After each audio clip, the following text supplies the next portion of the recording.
up? It's Boosie Badass. You got it locked with Boosie Badass.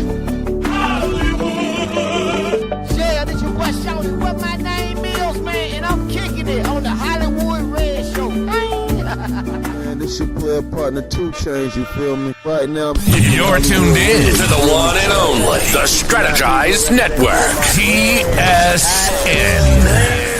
Y'all know what time it is. Your boy Wingo from Jagged Edge. I'm in the building. Y'all know what time it is. When I'm in Florida, I'm chilling with my main homeboy, my real homeboy, my dog. You understand me? Hollywood Red. Please believe it. Hey, let's get ready to bust it down. Bust it down! Hollywood Red Show's your boy French Montana live in the building. Well, this is the Hollywood Red Show. You already know. So what's up to the fellas? Your host, Slim Cat, Deacon WEEZO, and Mr. Hollywood. You know what it is. This is the Hollywood Red Show. You already know. Say what's up to the fellas. Your host, Slim Cat, Deacon WEEZO, and Mr. Hollywood. You know What's screen showing? It comes to 8-month-old Brian. Kiari, you are not.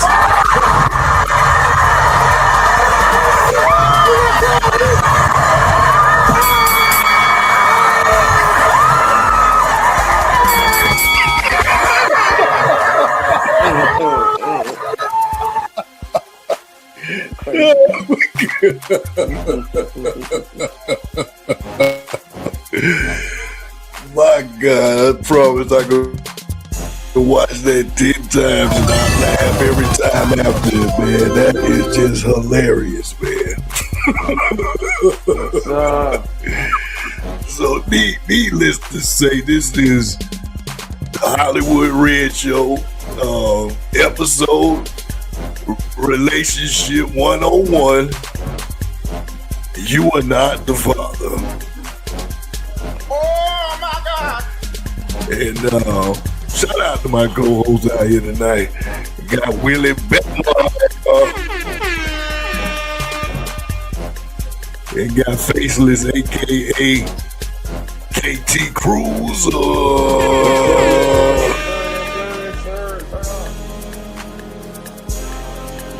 Fellas, what we got tonight, man? We got some good topics to run through. But before we get too far into it, let's get into this keep trending. Let's go, man. You know what time it is. You know, we're gonna get it in with this trending, man. There's a lot of stuff going on in the world today. So we got a lot to talk about, man. First off, man, welcome home, big baby Glenn Davis. He had a 3-year stance for 3-year stance for insurance fraud. And I don't know how he just got 3 years, but he got that. He got lucky. And he also trending, man, in the great state of Florida, man. We finally eliminated these cameras on these traffic on these lights. Thank God, that's a blessing for me, man. Being a Florida guy, you know, that's major in the city. And then you got Tony Dungeon, man. Trending, man. He's a legend, Tampa legend, Colts legend. He's stepping down. He's stepping away from doing the commentary from the NBC, man. He's been doing that for 17 years, so that's crazy. And then in the hip hop world, man, we got Boosie and Kodak going crazy at each other. Boosie upset because he claimed Kodak with PC. Then Young Thug decided to chime in and talk about what actually going PC is smarter, you know, than whatever. But then Boosie said, if you go to PC, you're a coward. So I guess Boosie's thing is if you rap about this and this and that, when you go to jail, you can't try to go to PC because you're poison the youth. You got to stick with it. And then we got this great war going on. I ain't gonna say great war. We got a terrible war going on in the Middle East. Us, Israel versus Iran, and they FBI trying to warn people in California, the police, that they might try to retaliate with some drones, which I believe is all a scam. And then that's some of the hot stuff. But we got some hot stuff we need to get into. We gonna dive deep into this, man. We gonna talk first. You know, we ain't gonna make it long, but we gonna talk about how you guys feel about Bam, man. Recently, Bam broke Kobe's record for the 83 point, and he get a lot of backlash on the way he got it. And you know me, if the record's there to be broken, I'm gonna try to break it. You know, so I feel like he did it wrong. But you got a lot of guys who love Kobe, and they so upset with Bam, which I could get it. But at the end of the day, man, he number 2 behind Wilt. So that's been trending the last few days. A lot ESPN been talking down on him. Everybody's talking down on him except. So y'all guys got any thoughts on how y'all feel about the Bam breaking Kobe's record?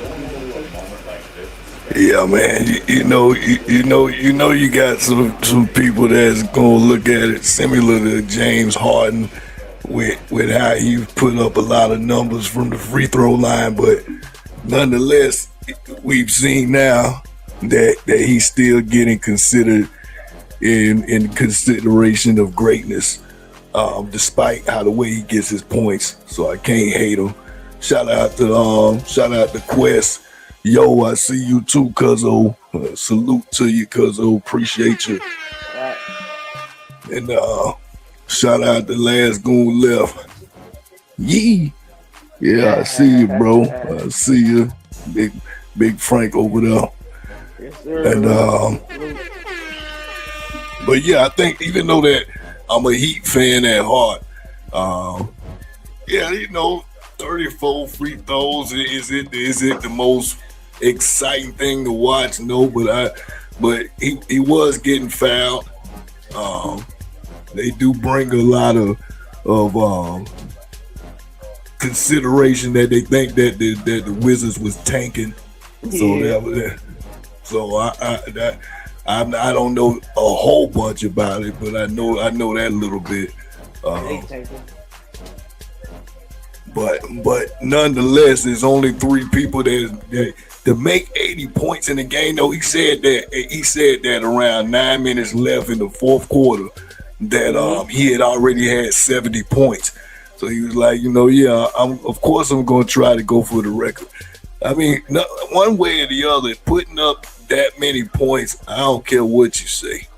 If it was that easy, everybody been and done it.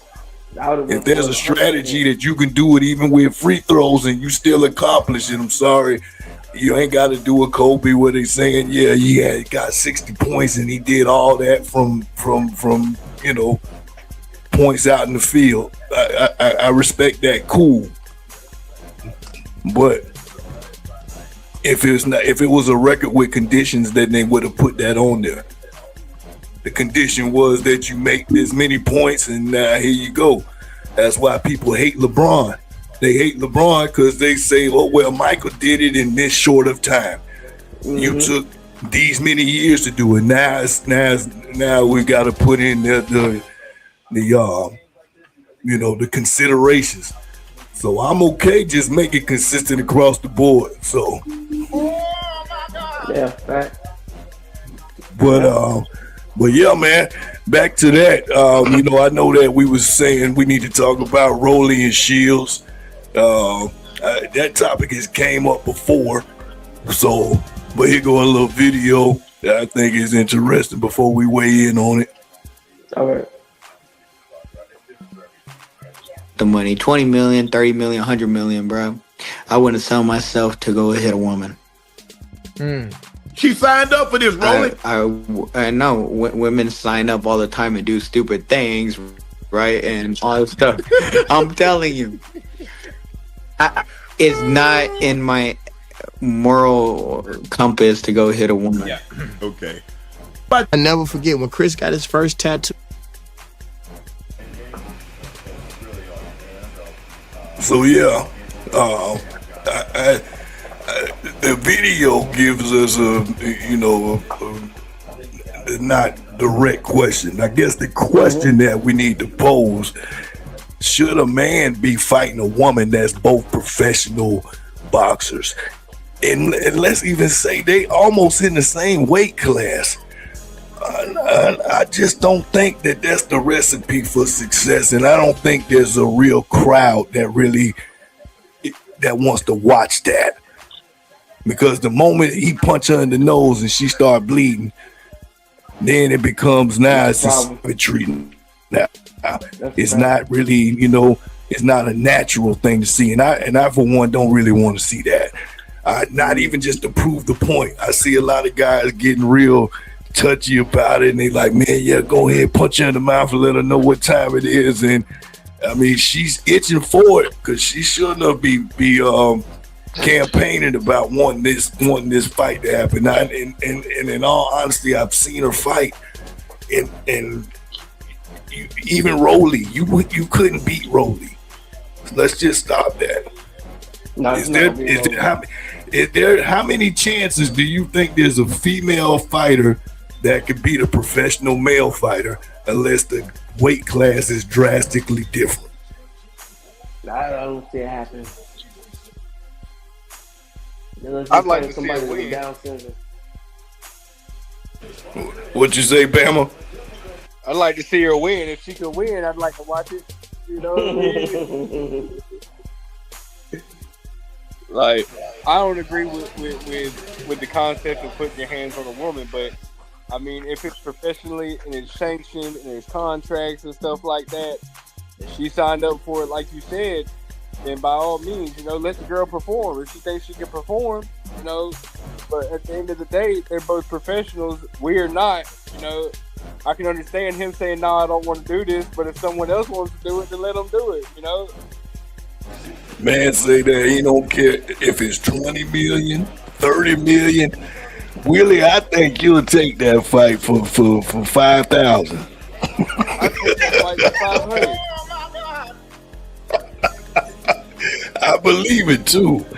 They got the tough man contest coming up here not too long from now. You can go ahead and be your Don King. I promote you out there, brother. Sign me up, coach. But yeah, man, I don't know. KT, what kind of crowd would really be interested in watching that fight? Would you watch it? No, I wouldn't watch it. I don't watch combat sports like that anyway. So I like combat sports. Yeah, I know you like UFC boxing. I don't care for it. It ain't my style. I watch WWE. Man. I like to take it. I've seen her fight. And the women that she's fighting, they show no level of competitiveness to their male counterparts. None of them. So I think she's been sipping too much sauce because she can't beat Rolly, and I can't think of anybody else. What weight class would it really even be appropriate for that?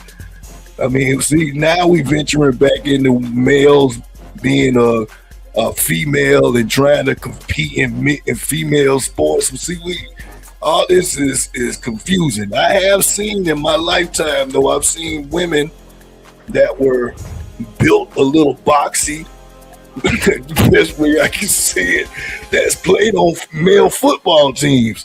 I've seen that before. KT, you ever seen a female play on a male football team?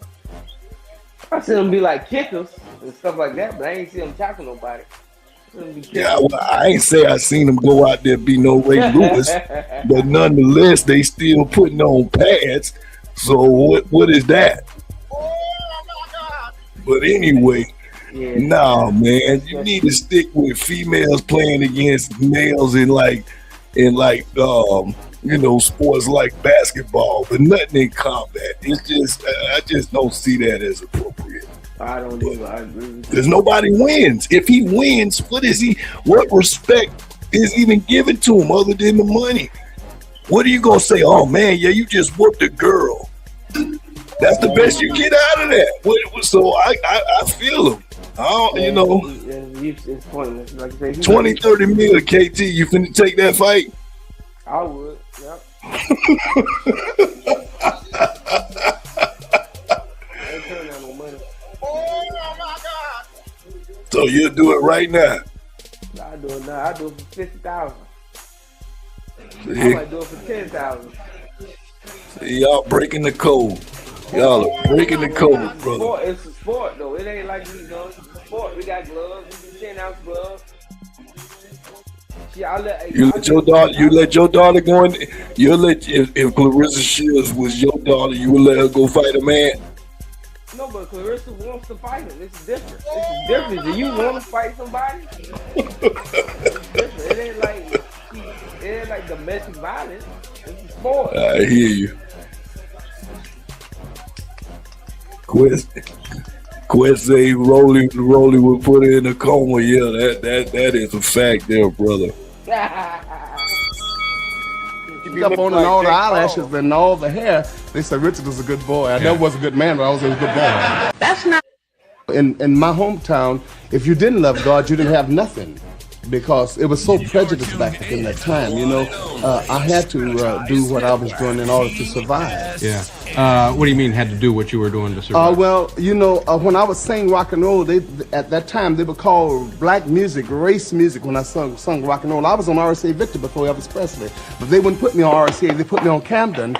So when I would wear makeup, they would let me sing for the white girls. When I put on eyelashes and all that, they would let me sing. But when I went as a just straight dude, they wouldn't let me sing. Now why is that? Well, they thought I wanted the girls. So if I came out a straight guy, they wouldn't let me sing. But when I came out with all the makeup on and all the eyelashes and all the hair, they said Richard was a good boy. I never was a good man, but I was a good boy. That's not to demean that household.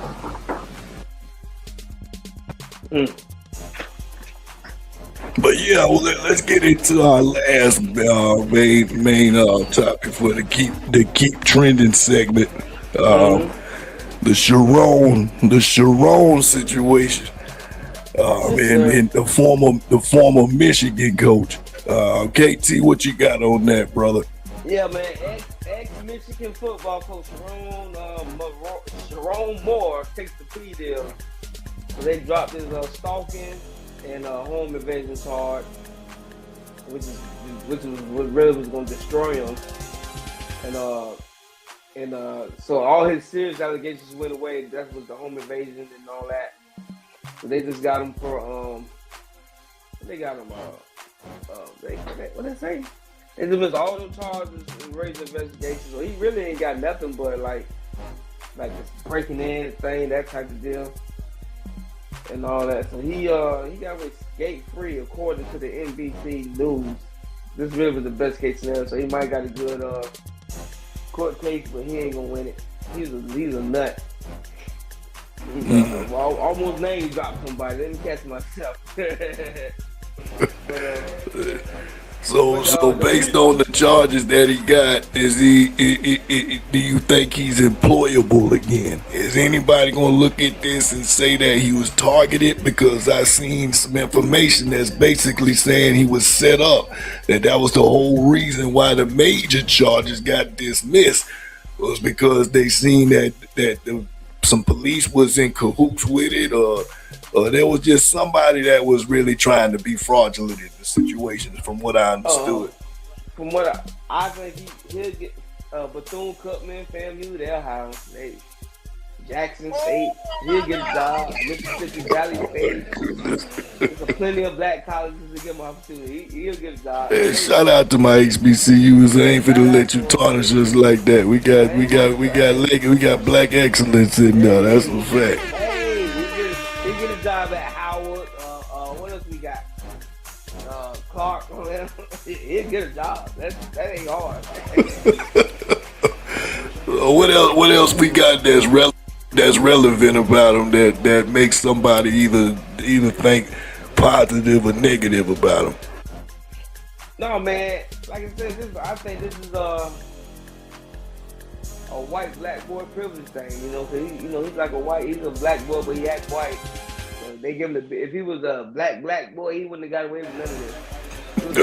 What do you mean, the intimidating Negro? What that intimidates people? If he was Kodak Black with these same charges, he ain't beating it. Let's put it that way. He do it all the time.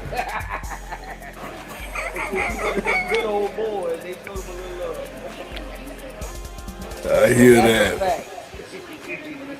So, well, There it is. They got to keep trending with KT. Yes, man. We gonna keeping it trending, man. Hey, man. Y'all be safe out there, man. There's a lot of stuff going on. Pay attention. You know, you got the sleeping cells activating with this war stuff, retaliation. So if you are in big crowds, pay attention to your surroundings, man. You don't want to get caught slipping. The rest, we had an incident. Old Dominion had a little incident. I think it was another college in Michigan. A synagogue had an incident with these lone wolves targeting people. So, you know, with this war going on, you gotta be careful of your surroundings, man. You don't know what's gonna happen. Big facts, brother. Big facts, brother. Hey, Willie Bama, you got anything to add to any of that, brother? Nah, I didn't do much research tonight. I'm not really too familiar with these topics that we're talking about. Oh yeah, 10-4, brother. It's all good. We gonna bring you back into the main dish. So just sit tight, brother. You good? All right.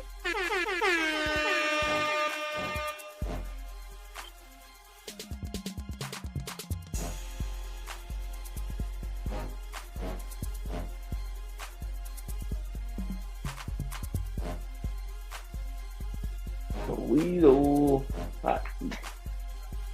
Where the deacon at?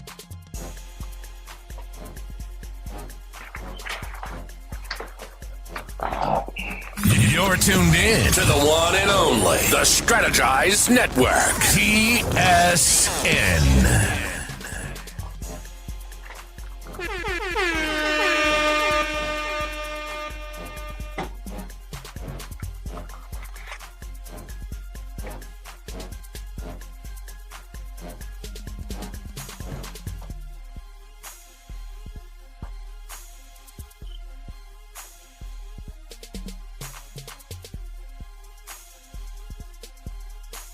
You're tuned in to the one and only, the Strategize Network, TSN.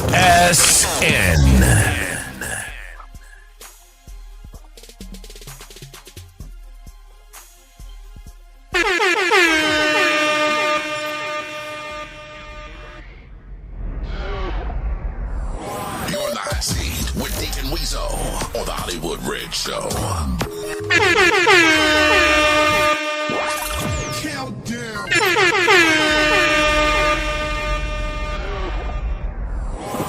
Microphone check 1 and 2 is the Deacon coming at you with this hot seat, man. Gotta get on you chicks with these good stepdaddies now. Oh man, salute to the stepdaddies, but boy, look at him, not me. Man, no, I wouldn't want to be no stepdaddy because these chicks don't even want their kids, let alone be a stepdaddy. Shout out to the stud stepdaddies, to the step studs. God dang it. Right now in the Negro community, a child are lucky if a dog want to be around them because it's so different now. God dang it, the grandma, like the black family is so messed up now. I don't know who raising the children besides the autism medicine, the Adderall.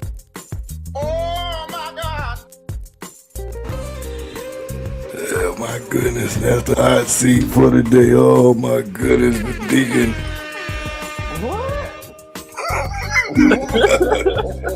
I'm not sure what happened with Deacon today. But that was the hot seat. He sounded like he was trying to get it stirred up, and then something must have happened, some technical difficulties. But wow. let D cook. That's the best way I can say it. But yeah, brothers, we gonna get into this main topic tonight. I think is really what just happened? I don't either, brother, but we in there. It's But you are not the father. I think rings bells. I think it rings bells with a lot of stuff that relates to us as men. Can I get y'all to agree or disagree with that? Yeah, I agree. 50-50. I don't know. Okay, let's go. So as we unpack this conversation, one of the first perspectives that I think is interesting is that like for Blueface, let's just say for Blueface, KT, you familiar with his situation?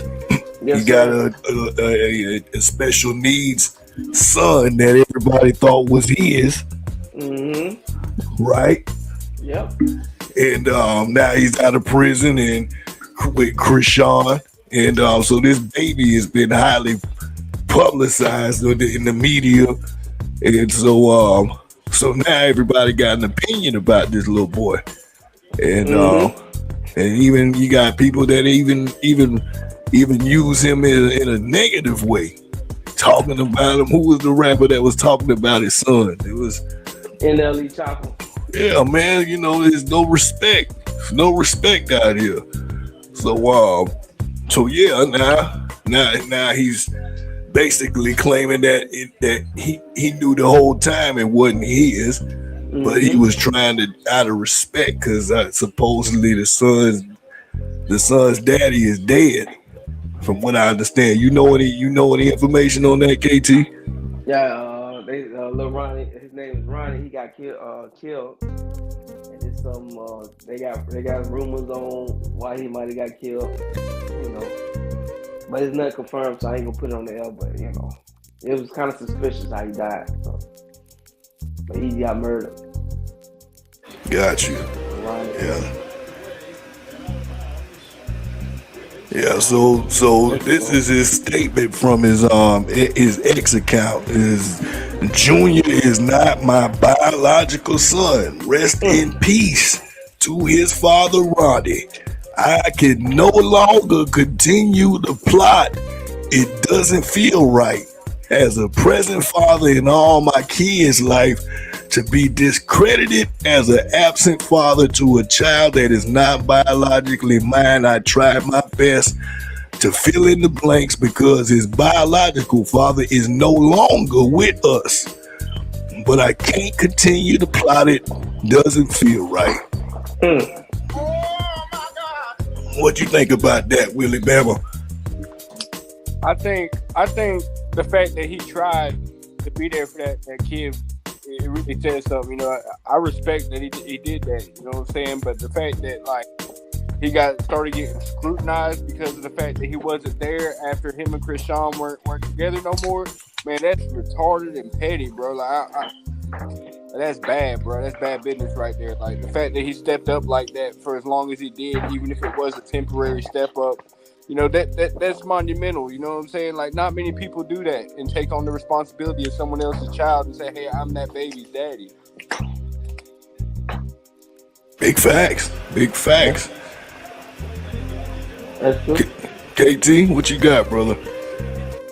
Man, you know, I'm deep into the content world, so I look at all this stuff as a play, man. One thing with these content creators, they believe in storyline. So Got you. So you saying that some of this is some fabrication? It's a play. It's sad. They making a play for Down syndrome kids. It's terrible, but facts. You know, people do anything for clout, man. But it's like, I guess it's MOE, but on everything to some of these people. But but you know, it's really a sad situation because Blueface was with her, and when he was with her, the girl, he was allowing the girl to drink and smoke while she was pregnant. So it's his or not, he still was enabling her to do these things to get the result they got with the child. I mean, it still could have happened, but I don't think drinking and smoking helped the situation during pregnancy. But I'm not a doctor, so I can't say for sure that caused the situation. But I believe it sure don't help stop it.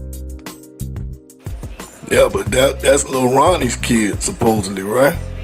That's what they say, but then they say he took it then. It's everything. They say it's his and they say it ain't. Some other guy last night said it's his. He took the test in December. He took the DNA test. So I don't, like I say, with content creators, you can't take their word, man. Everything's in place about getting views and getting likes. Yeah, but So at the same time, at the end of the day, Blueface didn't make Krishan smoke and drink. Krishan made Krishan smoke and drink. Yeah, but if videos with my baby mom while she pregnant and she doing these activities, that ain't a good look for me. If anything, you gotta shut that down. I mean, you're right. You're supposed to have influence on it, but at the end of the day, you can't control a pregnant woman from doing what she's going to do. You know what I mean? I've been around a lot of pregnant women doing the most, and yeah, I don't agree with it, but I can't make them do nothing. That's still a human being. Well, you got a point, but I think if that's your baby mama, when she got, there's certain things, like I said, if a woman can't wait 9 months, just 9 months out of her life to cut off some of these bad activities. Oh my God! She's a person. There's no way around it, bro. It's just like, I mean, you right. Blueface ain't the role model guy. I would, he wasn't a guy like he too chill. But if you can't sacrifice 9 months out of your life away from drinking and smoking, just 9 months, not even a whole year. That tells you right about that person. That's all I'm gonna say. That's big facts, brother. I can't front that. Let's move into this first perspective that I'd like for us to think about as it concerns you are not the father. We opened up with Blueface. That situation shows a lot of red flags for me, as far as how I would want to be involved in that situation, or how I would avoid being involved in a situation like that. And thankfully, I ain't got none of that going on. But this first perspective I'd like us to think about is, should a woman come to the active father first when it comes to disciplining his children when a stepfather is in the presence, or the stepfather is present in that situation now, or if it's a boyfriend that's in that same authority position? How would you approach that? Yeah, just simply with that, how would you approach that? Well, Bama, you had any situations in your life that mirrors something like that? So I've been with a lot of different women with a lot of different kids. All right, of all ages, multiple kids, a few kids. I've been in that situation. So with that being said, there's a lot of different variables that come into play. All right, how long have you and the girl been together? Right? Are you just a boyfriend? Are you a fiance? Are you a husband? All that comes into play. But at the end of the day, I feel like when it comes to disciplining someone else's kids, as far as someone that is not the actual father, discipline shouldn't be nothing but verbal. You know what I'm saying? It shouldn't be like, hey, you ain't supposed to be doing that. I'm gonna tell your mama what you're doing, type stuff. I don't believe it should be physical if you're a step parent or anything like that, unless you've been so for 10 plus years and the actual father just is not present whatsoever. You know what I mean? But like, as far as that goes, I just don't believe that it should be a physical discipline. That should be on the actual parent. At the end of the day, that's the reason why is because you don't want those conflicts. That's going to arise other extra conflicts, and then that involves the biological parent getting involved in the relationship itself, and it just causes conflict. I've been in that situation before. It's not a situation I like. You know what I'm saying? I would never ever do that. But it's just a complicated situation when it comes to co-parenting with a multiple with kids like that. I don't know. That's just how I feel about it. That's a good perspective, my brother. KT, what you got, brother? Like I say, I feel when it comes to that, if you, I'm to the point like if you ain't like there when the kids is in diapers, and I just think you shouldn't be.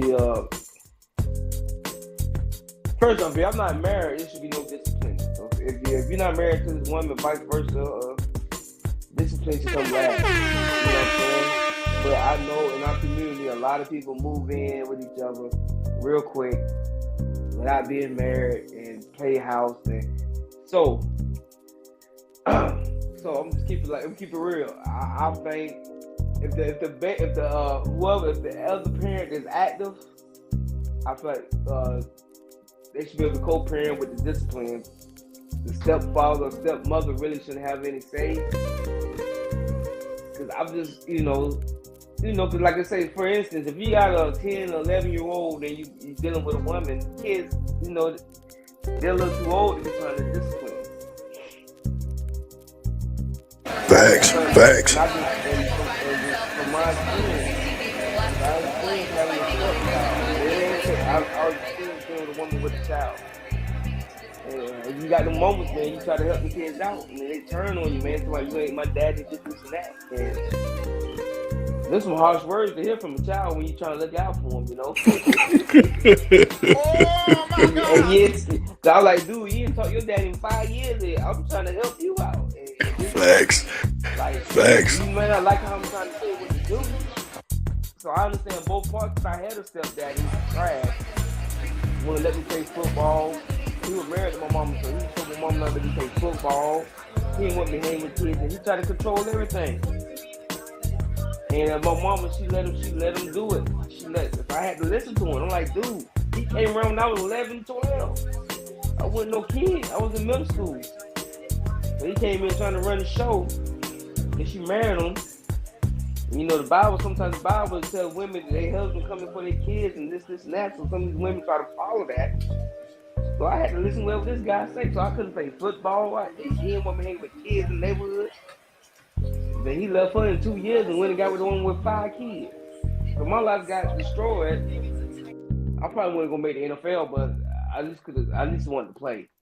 My life got destroyed. My life got destroyed because of her marriage, because she tried to make this guy happy and this dude still ran off.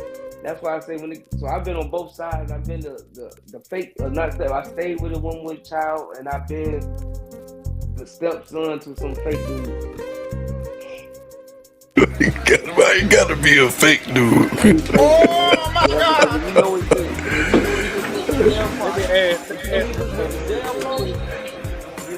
You'd be like, that's crazy. When it comes to like what I was saying, when it comes to verbal discipline and just correcting of a child, me as a man, it doesn't even have to be my stepkid. It doesn't have to be my kid. It doesn't even have to be a kid that I necessarily know. Me as a man, if I see a child doing something wrong, inappropriate, or something that's going to hurt them, I'm going to step up to the plate as a man, and I'm going to say, hey, look, that's wrong. You shouldn't be doing that. You know what I'm saying? I'm not going to let something happen like that. You know what I'm saying? Like, I just feel like it's the right thing to do to give guidance like that. You know what I mean? So at the same time, as men, that is one of our responsibilities to guide people. You know what I'm saying? Like, I don't know. That's the way I feel on that. I just feel like I needed to add that. Hey, that's appreciated, brother. I like that. I feel like how KT said that somebody that ain't married to that woman, I think is a big difference. I think it's also dependent on how active this father is. Yeah, true. If he live in Houston, Texas, and his kids is in South Carolina, that ain't really active. I don't care how much phone calling you do. You can't be an active problem solver when you way that far away. And when you have a son, in my opinion, that presents problems because you need to establish a routine in his life. You need to set boundaries in his life. And you need to present conflict management in his life. And if you ain't there physically to do that, there ain't no such thing as a part-time parent. And that's why I think a lot of men get confused and they get in their feelings about it because they doing what they can from afar. But nonetheless, that ain't how the way the game is played. You gotta be there. And a lot of for a lot of people, they're visual learners, so they need to see you in action. They need to see me in action. And if you don't present that, a phone call just don't do that.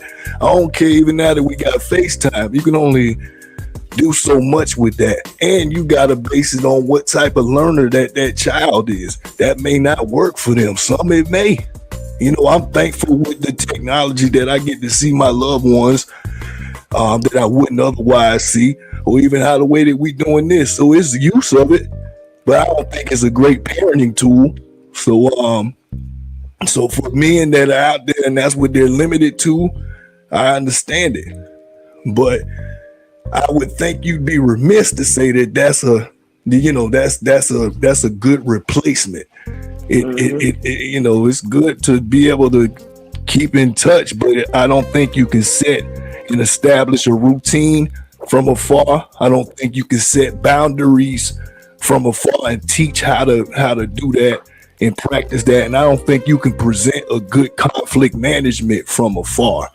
And I think those are only abilities of a parent that's with the children on a regular basis. So yeah. So for me, I was raised and I had a stepdad, if it's coined that way, but our relationship had a lot of shades, and so we graduated before he passed in this earth that I considered him my dad.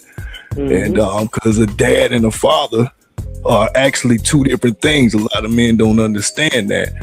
A father is the person that he, no matter what, he is your DNA. That's who skied it. That's who. Sorry, I'm about to go into street terms. He was the person that donated that sperm. And a dad is the guy who was grooming and mentoring you. And so a lot of men get that all confused, because I used to hate when people would say, "Yeah, that's your dad," and I was like, "No, that ain't my daddy," because my father was still, he was still present, but he wasn't active, and that's the difference. He was present but wasn't active, and that showed in our relationship. Nonetheless, my dad picked up the slack and made sure that I didn't go for nothing, that without nothing. Was a great presence and showed some good work ethics. I was able to see some of these tangibles in him. But I feel for men that don't have it, but I think on top of that, you need somebody who's not just showing it, but they're intentional about them speaking it. Like, hey, watch this. I'm showing you this for a reason. I'm showing you these things. You don't just guess, if that makes any sense. So, but when it comes to disciplining that child, I think that's the best thing that a boyfriend or even a step parent can do. Now, like I say, if I'm not connected to that situation, then I can't say nothing. But if I am a presence in my kids' lives, I would involve my ex in when it comes into disciplining my children. I think that's something that's got to be agreed upon by them, because then it could cause some major problems. So I wouldn't appreciate that. And I'm thankful that I'm in my kids' lives and and so I don't have to deal with that. But nonetheless, I was disciplined by my dad as well. And we had some issues when we first, as I started to as I was trying to get conditioned to it, I would always throw in his face, yeah, my daddy gonna knock you out. And so, it didn't do nothing. It was still going down. And so, and I'm better for it, because it wasn't nothing that was where I was, bruised or anything of that nature. It was what it was supposed to do. It was supposed to give me wake up call, so to speak. So yeah. But you know, there's a lot of people that don't even believe in spanking their children. So you got to put that in consideration too. I'm not one of them. I am all for sparing that rod. Now I don't use no belt, but there are discipline and standards that happen, and my kids don't run around with no bruises. My kids don't run around in fear of their father, and yet, you know, it's a healthy way that I go about it. I try to present conflict management with them prior to it happening. So I'm talking to them, and so, you know, I make sure that I communicate with them. Now, I ain't just popping them upside the head when he do something wrong, because that's the easy way to do it. But I don't want nobody hitting my child. That's a big thing too. Like, you know, because sometimes you got the, you know, the other circle that's there too. You got grandparents, you got, you know, aunties and all. It just depending on how close knit it is that you around, you know, that can present something. Because back in the day, like, my grandma whooped me, my daddy, my mama whooped me. So, you know, them whoopings was getting passed around, and they was done in a different fashion too. So I don't want to revisit some of them, but they were memorable. I will say that. So, but I think it's necessary, man. But I think we covered that for somebody that is not married to that woman, the grounds of spanking that child is very shaky. That shouldn't happen at all. You approaching getting shot for real. Ain't no man or no woman gonna want to hear that. Not for real. But one of the second perspectives that I wanted to reach into is, and I think you can help me out with this, Willie Bama, is if you date a woman, and I say woman because, you know, you got a lot of weirdos out here these days. I'm just saying. So, but if you date a woman with kids, how many are acceptable? And are there conditions based on how many she got from how many different fathers? Man, the most complicated situation was I was with a girl one time that had 5 kids with 3 people. And that was way too much. You know, it wasn't even it wasn't even the fact that the kids was too much. It was the fact of how many different dudes was involved with the co-parenting situation. You know what I mean? And then you had all these different, like, it was just crazy. You know what I mean? Like, you know, it was too much. I could go in on this laundry right here for about an hour, but I'm not even thinking to get into this relationship because it's going to get the Well, now that you're talking about it, I mean, you know, because there is it has to be a market for that. You know, so men that are attracted to that situation, women that present that situation, because once we have children and we're not in that original situation no more, then automatically that becomes what we carry with us into our next whatever situation, whoever you having sex with, or whoever you trying to be romantical with. My point of saying that is that are you in the future? Are you dating somebody right now? Let me go ahead and ask that, not to be in your business. Yeah. So let's just speak hypothetically, because I don't want to get you in trouble, brother. So just answer it. But so if you are financially stable, you got, you know, you're running your own household, so to speak, and you approach a woman that has kids And so let me also refresh ourselves because I know the answer to this, but for our audience, do you have children? Yes, I have okay, one. You have one. So dealing with dating wise,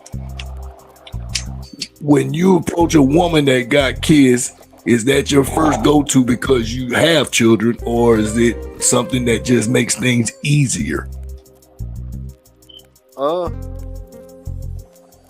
Well, for me, it doesn't really matter if she has kids or not. But if she has kids, I want the kids to be around my kids' age. Which is which range? What range is that? My son is 6, so anywhere from 5 to 7 would be ideal. And your reasoning for what is your reasoning for that? They get out the house around the same time, you know what I mean? I'm not having to watch crazy, stuff for the other Uh-oh. I think you might be. I ain't mean to get you in trouble. Somebody say don't get in trouble over there. I don't. There she goes. That's why I was smart enough to put a disclaimer in there and say hypothetically. So I'm gonna leave you alone though, because I know you're spoken for. So, but yeah, back to KT. You know. How would that appeal to you, and knowing that you are a father, how does that work? And not necessarily for you personally, but how do you even have that conversation with your children of some of these, you know, like, hopefully that's making sense. I'm saying, do I need to redo the question?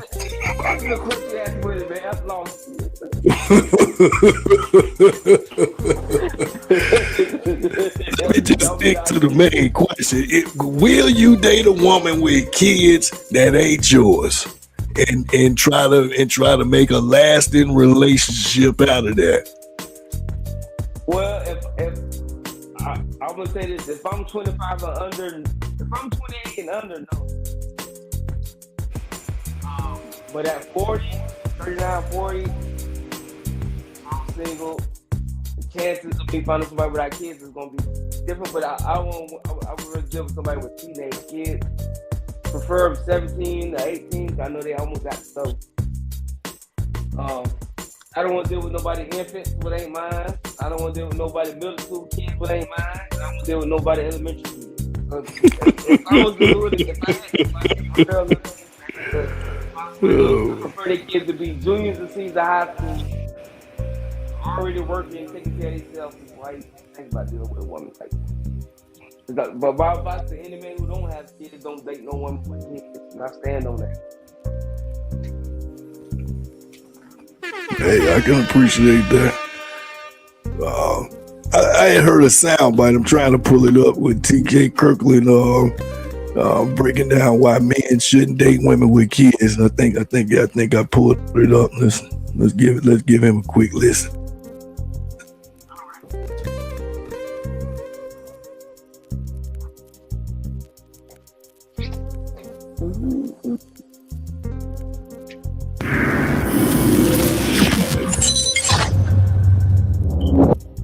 So this is where you listen to me and Vlad, young men and women.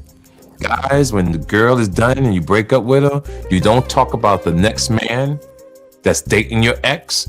If you got a new chick, you stick with her.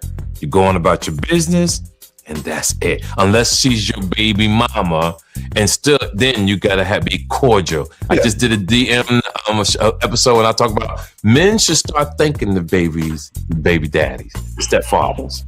Yeah. And let me tell you why, because even though as a man you're supposed to raise your child, but I tell people all the time, sex makes babies, not love.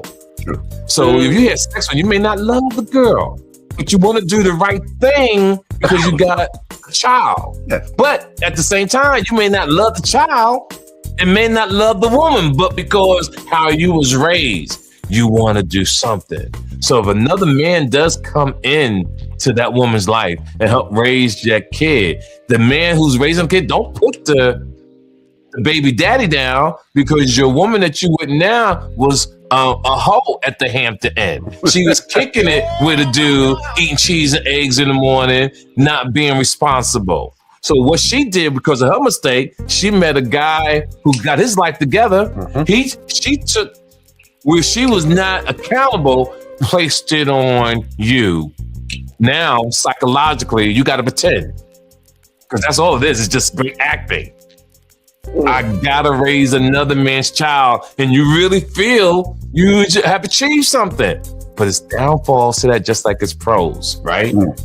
The downfalls is you can put another man's kids through school. The downfall, the great thing with pros, you can put a man through kids through school. You can do a lot of great things. And on your deathbed, the kid don't like you so much, he won't even come see you. It could get so bad that if the mother leaves and you took care of that kid, because that kid don't feel obligated to you, he could drop you off at assisted living and leave you there. These are things you got to deal with. So when you go into that field, don't expect anything in return. Just be there because that's what you want to do. Yeah, and a lot of times these are facts, right? A lot of times men have their own kids, which their woman will help raise as well. Most times, not always, but most times it's a blended family of some sort. It's not ideal, but you make the best of it. Yes, because what I want to show the world, I don't want men to be stepfathers. I think it's too much pressure for a man. I think that you get in way over your head. You think this is what you want to do. I've never. One time I dated a woman with a kid, and she tried to push the kid on me in the very beginning, and I felt very uncomfortable. Yes, because I didn't like it. And I never went back and did that afterwards. Here's the thing about some men, right? You see a girl with a fat ass, or whatever you like about that woman. Yeah. Oh, baby. And she's like, I got kids. And the guy is so infatuated by, he says, I want to meet your children. I want to get caught up. I want to be with you.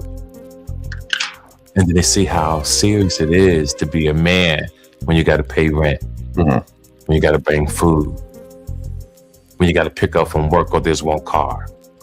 But you love her so much, she's driving your car. You now taking a bus. Give me an example.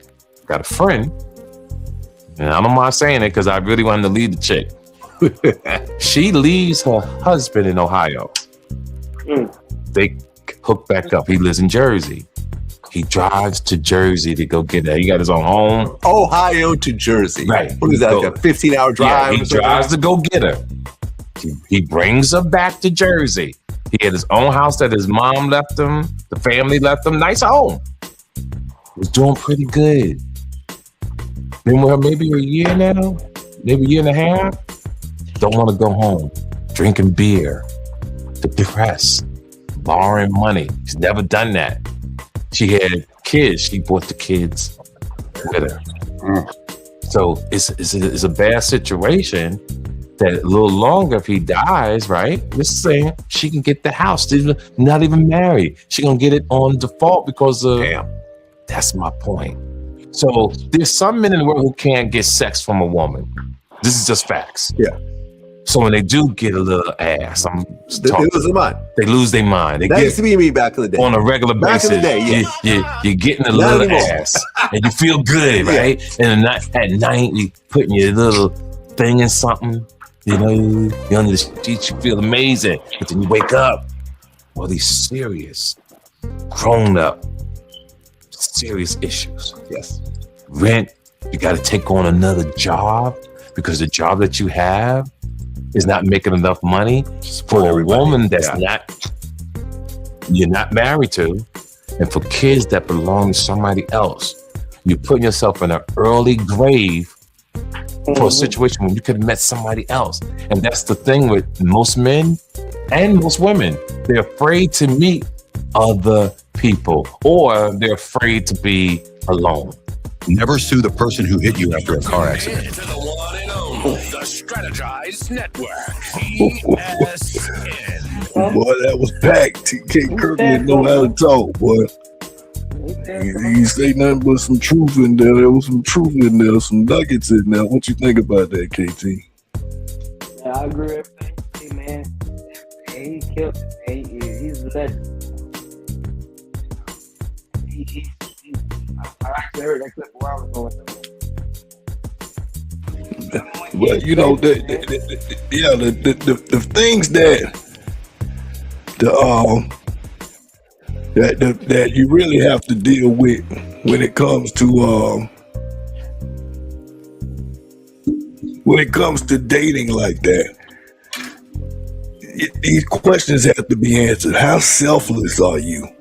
How selfless are you? Because I don't care, especially when you're talking about kids under 10. You have to be very selfless in order to be a good parent, because half of the time that you got to deal with what they need versus what they want is never convenient. They fussy all the time. They just do stuff that's very inconvenient. So how selfless are you, or can you be? Then number 2, how mentally stable are you? When them kids start really irking your nerves, how do you deal with that? That's very important. And then, you know, for that man that has developed a wealth or finances, so to speak, you know, he needs to be financially stable. Let me say this first. He needs to be financially stable. And then, you know, in the future, how is he going to think about spreading his assets, his wealth, to some said kids that may not necessarily be his blood? Because I've dealt with that situation, and that parent treated me just like I was their biological child. So that's important. Are you positioning yourself to be ready to do that? And like TK say, that where you're not really having high expectations of what that child is going to do just because you're doing the right thing. Because the moment that they say you ain't my daddy, like KT said, hey, he feeling some type of way, it's over with. But Alabama, what you got, brother?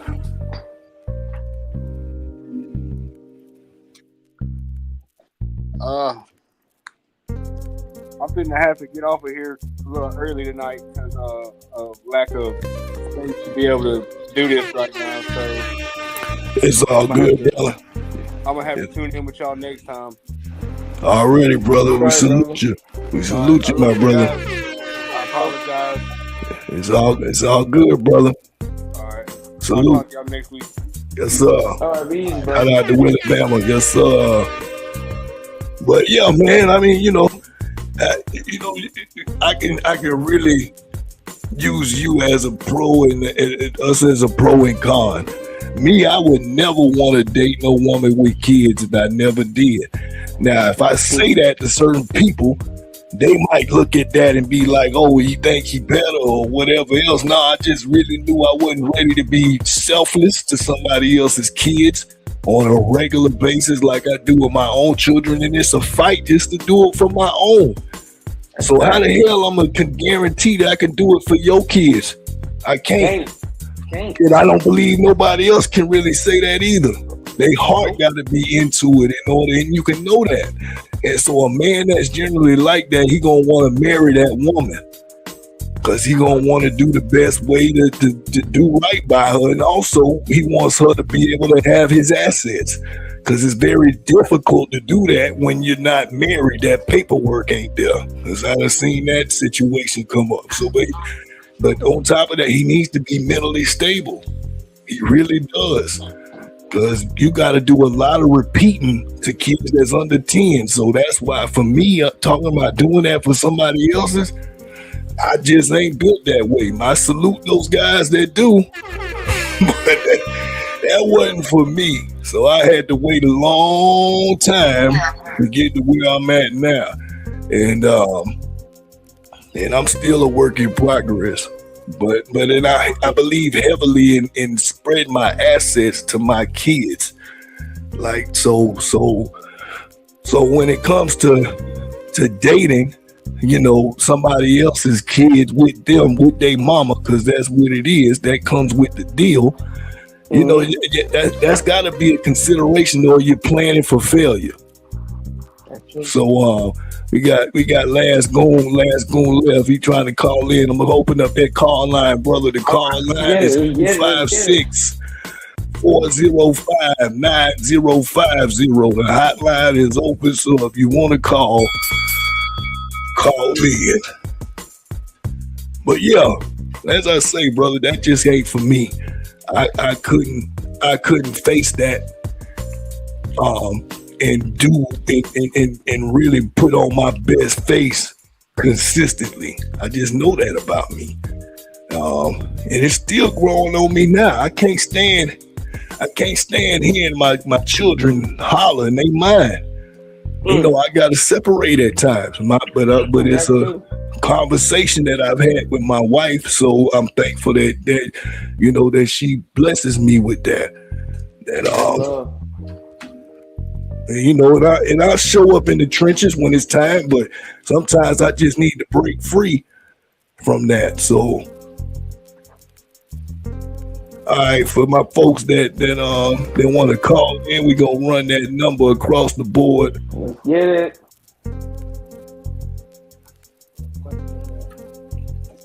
256-405-9050. Call in on that hotline because it's hot. Well, yeah, man. It's a real sensitive subject to me about disciplining children when you're not married. And unfortunately, I've seen many a times where women introduce that. All right, go ahead and get this call in. Call from. It's a real sensitive subject to me about. Accept, press 1. Yes, sir. What's going on, my brother? What's happening, player? What's happening? KT, Hollywood, what's up, boy? Salute, my brother. I already knew you wanted that. You got more than a couple 2 cents to throw into this jar. What you got, brother? Which one of these actual topics did you want to add on, or you just trying to add them as a gumbo and answer all of them at once?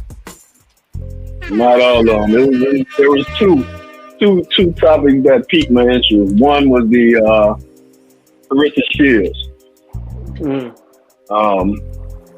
So my perspective on that is men have made society to where it's so civilized that women forget about the sheer carnage, the sheer destruction that men can cause on any entity that's on this planet. Facts. You have 13-year-old boys that can beat up grown women. Facts. So how are you going to put in a woman who's trained, by the way? She's a champion, not taking anything away from her. Facts. But she will lose against an amateur boxer. Facts. Agree. Facts. It's proven. It's science. Men have bigger density, more density in their bones. We have bigger lungs. We have a bigger brain capacity. I mean, all of these differences across the board. Not saying that one sex is better than the other. It's just proven science. One sex is stronger than the other. And there's a reason for that. Because men are supposed to be protectors, providers. Women are supposed to be nurturers and lovers. I mean, that's just the way the world works. I like that. So when you try to put a woman in the same space as men, they would get, there's no contest, man. There's absolutely no contest. So look, let's just take it a different perspective as well. When it comes to when they started saying, okay, trans people can enter the sport that they identify with, whether they were born a male or born a woman, right? You see all types of men who are born as men jumping into women's sports, but you never saw that woman who transferred or to transition to a man jump into a man's sport. Why is that? Facts. They can't compete, bro. And that's just what it's about. They can't compete. Well, let me throw this curveball at you. Let me throw that curveball at you on that. So I'm sure you done heard of old Drewski. And he got this dating show. And there's this woman that's on there that been going viral because she about 6'8". I think she from the Dominican Republic. She real. She could. They call her Mutombo. What they call her? Mutombo. Mutombo, like you talk about, like the Kembe Mutombo. Yeah, like the Kembe Mutombo. So, for example, because I know there's exceptions to every rule, there's gonna be one way or another that occurrence is going to be disturbed, that it can change, that there can be some factors in there. So a woman of that size, if she was in combat sports, do you think she could beat a Floyd Mayweather size guy, like a Kevin Hart type guy? You still think they're gonna get that dub? Correct. So no time in that equation. You're gonna have some outliers. Right. You're gonna have some outliers, but you're talking about a professional trained fighter. Now, if you say her against a skinny man like Floyd Mayweather on the street who's never been trained to fight, then okay, maybe. Yeah, I could appreciate that. There's always, but the outlier is going to be so insignificant that it won't even register on the charts. I got you. And so yeah, that is something I totally agree with you, brother. I don't see that there be any competition for a professional athlete that's of any size for the most part. That like you say, an amateur could knock out Clarissa Shields with all due respect. Right. Did you see while we talking about Clarissa Shields? Did you see old trolling 50 and put your boy Papoose out there? Shout out to my partner Maserati Bud, but yeah, he making headlines with 50 saying that Clarissa Shields is caught on the Ring camera shacking up with old Maserati. So I don't know, man. Everybody trying to throw bombs and missiles out there, man. I ain't seen that. I'm going to check that one out. You have to send me the link to that one. I ain't seen that one. Yeah, because I seen him pull up. He was putting in his social media that he pulled up to a Clarissa Shields fight not too long ago. When I seen him pull up, I was like, oh, okay. He connected with her too, because I know with him being connected with 50 as a G Unit artist or however it's labeled. I knew that would open up doors to being connected with the celebrities. So, but 50 portraying it that it was something else going on. So he was knocking it out. He was knocking it out. Oh my goodness.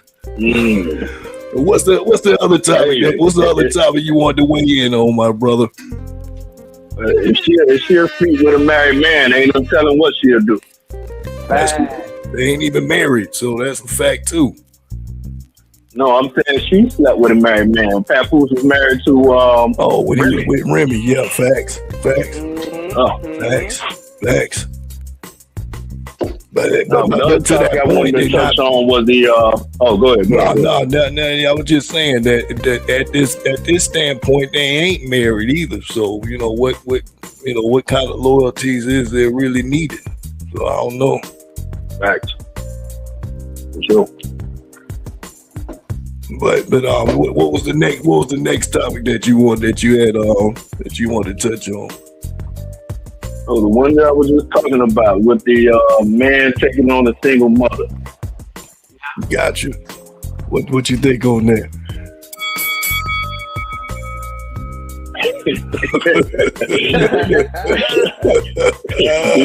You already know, bro.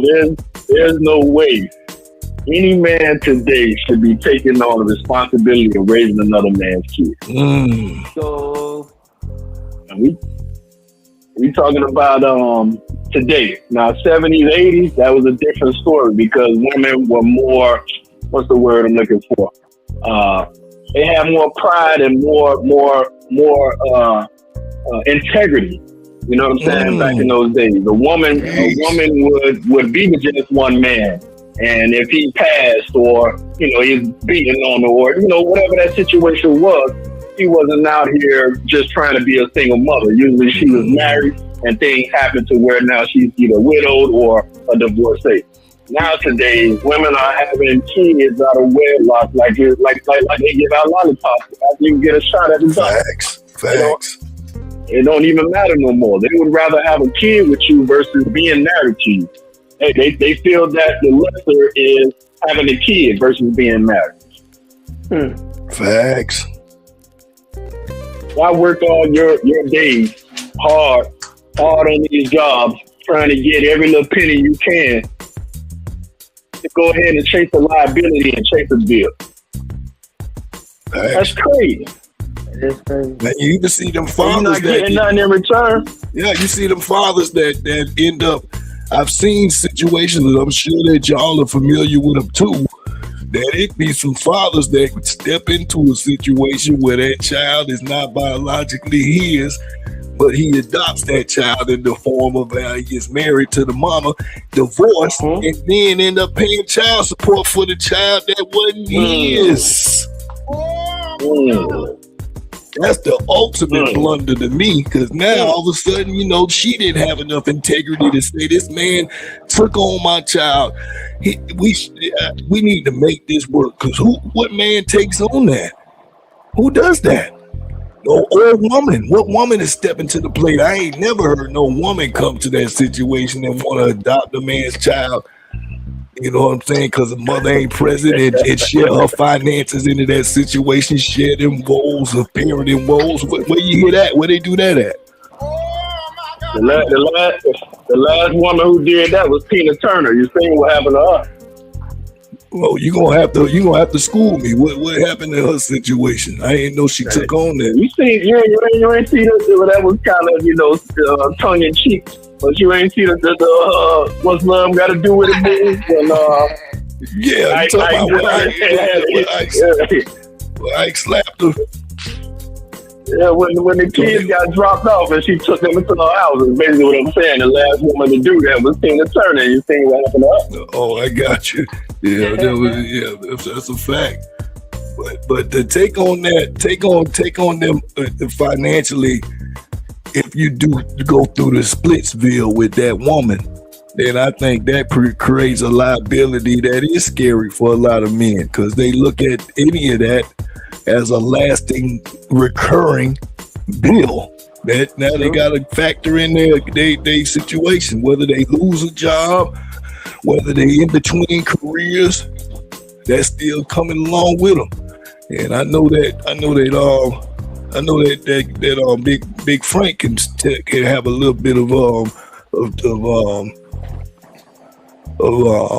of testimony about child support, how that works. I mean, that's something that's I get it. That's scary. That's a scary situation, because it positions you now to be a dirtbag father if you're not able to keep up with that for 18 years.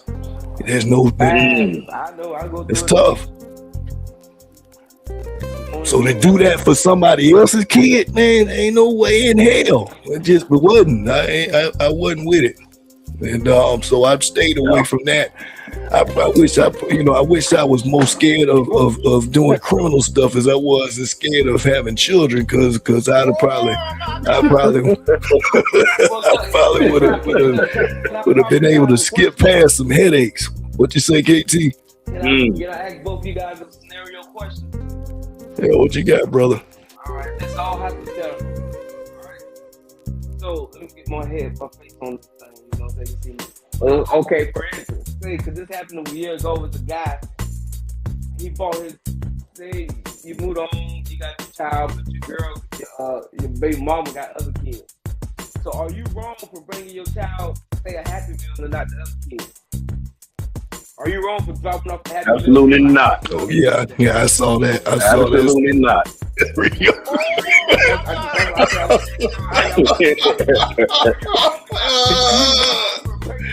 Absolutely not. The milkshake, the bag of chips is not the other kids. Hey, that ain't that.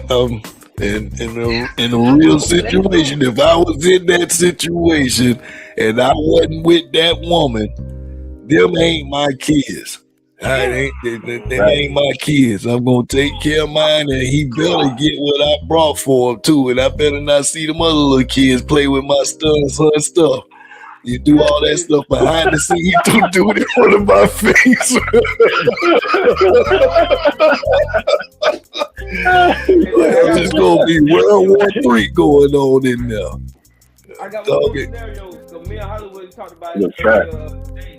So Mr. Big Friend, let me ask you this. When it comes to dissipation, we both got kids and we want with our children, but children praying at the end.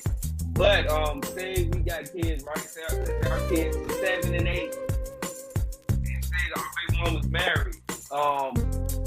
Should our baby mama come to us about the discipline first, or should she or does her and the baby daddy have the right or with the child living in their household? But you're an active father, you get your kids on the weekend. So let's add that scenario in. It's not a deadbeat in jail locked up. You get your child every weekend, Friday, Sunday morning. When it comes to discipline, that's a good question, KT. The kids living in their household technically 70% of the time. When it comes to the discipline, should the baby mama come to you about, hey, our son been at the school, or is it something the boyfriend or the stepfather? Let's put this on it. The stepfather. Is there something the stepfather and the baby mama should handle, or should the baby mama come to you and figure it out what you do? It's hypothetical, but let's talk. Oh well, not to put his business out there, but he has dealt with having to have communication. So he's an excellent person to be able to get him 2 cents. I don't know what version of the story he get because he know I'm his dog, so I already know what them situations turned out. And some of them wasn't pretty, boy. I did not play that. I did not play that, KT. I did not play that. I don't care what his title, what this guy's title was, how much rent he was bringing in, how much clothes he bought my son, whatever. At the end of the day, I'm his father. They have my last name, my blood. You touch them, you gotta touch me now. You know what I'm saying? You gotta touch me now. I didn't play that. You know what I'm saying? Now, in hindsight, could I have had it and could I have handled it in a more mature way and not acted upon in straight violence? Try to have a conversation. Yeah, in hindsight is always 20/20, but back then I was a young father, 22, 23 years old. I wasn't with that. You know what I'm saying? I had gorilla coming out. Every time something come out, hey, my son get what? Man, please. See, I would be privy to this because he would call me and I'd be trying to give him a report card on how the way what happened at his attendance. Because I'm gonna tell you, when you talk about the big bad wolf huff and puff and blow that out there, boy, that is the epitome of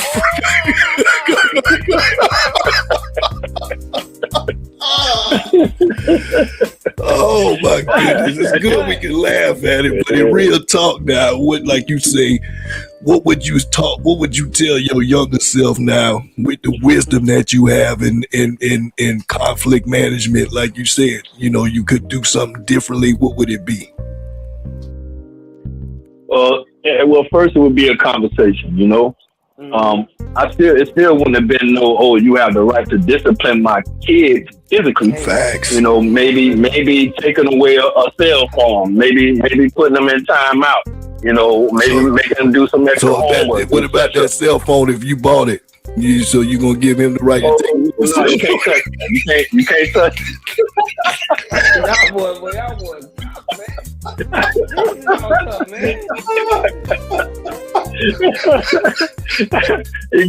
You can't touch that shit. Oh my God, hilarious, brother. Hilarious. See, I knew there was a caveat in that. Talking about taking away the phone. What phone?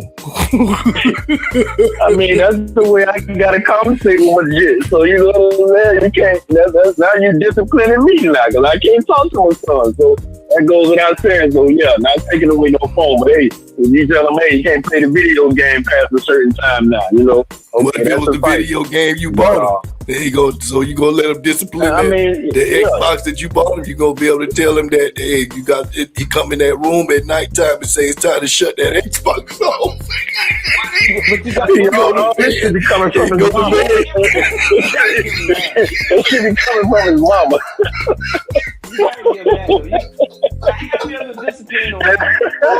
It should be coming from his mama. Oh my God. So he can't come in there and say, shut that Xbox off, it's time to go to bed. Now, let me throw this scenario. What you got, KT?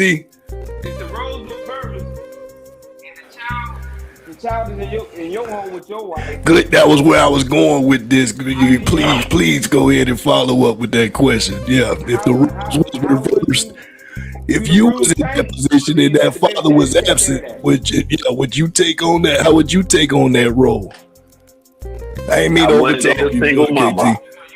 I wouldn't date a single mama. I'm not taking them seriously. Not even putting myself in that situation. That's so Hollywood. They gotta be 17. The kids gotta be 17, 18, almost out the door.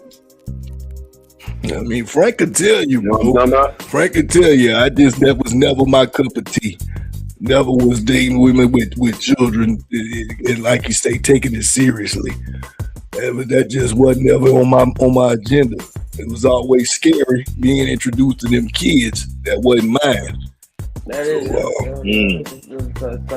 it just feels weird because a lot of them kids be bad as hell, and you be wanting to tell them go sit down somewhere, and you can't even tell them that. They gonna look at you and be like, "You ain't my daddy." But yet in that little short amount of time of courting, I bet you done bought them McDonald's, 10 times already. So I done bought into you.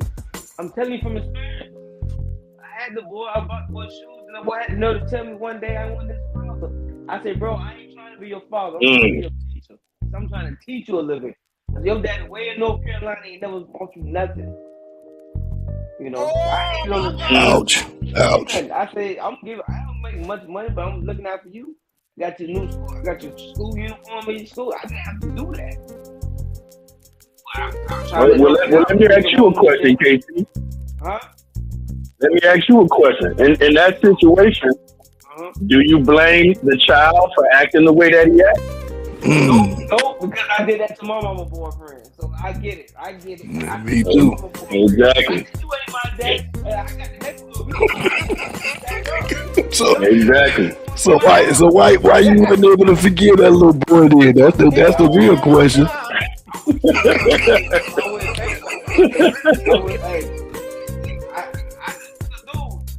I guess it don't feel good.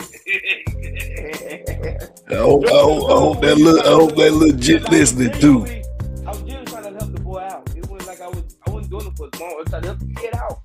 He threw them work. Video games and stuff. I tried to help the kid out. How long you was with the mama though, and what was the intensity of y'all relationship? Was you just shacking up, or you had been with over a long period of time? I got a kid from the boy mama. Eventually, I had a kid from the mama. Gotcha. But y'all, but you're not currently with her. I got kids, man. It's crazy out here, man. But so has there ever been any episodes to where you didn't like the company that was being kept around your children when it came to men that she was dating? Oh, all the time, man. But she never let the word get back to me that it was abusive or. None of your kids ever came back to you with none of them stories either. I got daughters, and none of my daughters ever said none of these two stories. I guess they got lucky, the guys they picked, or they just ain't telling me. One or the other. Maybe the guys they picked wouldn't tell me the truth, or they just ain't telling me the truth. It's one or the other. But and see, that's tough. Some of the dudes that seem okay. Yeah, real tough. having daughters in that situation is actually worse than sons because it always presents a sexual element in there because the dudes they definitely don't care. Let that girl be 14 or older. That's the danger zone now because you got titties and booty and all that, and he running around there and she going through showers and hell no. Yeah, but when they that's crazy. Ain't no way. Ain't no way I would be convinced. I couldn't be convinced that it ain't going on. You know what I'm saying? Because he just don't have no place in that. Now, if she marries this man, that still wouldn't change me, to be honest. It don't. But when you're in certain situations, you just gotta hold it back. And when it come out, you gotta handle it accordingly. So the conversations that need to be had though is big. The fall off for me with my father when they went into that custody side was he just wasn't dialoguing. So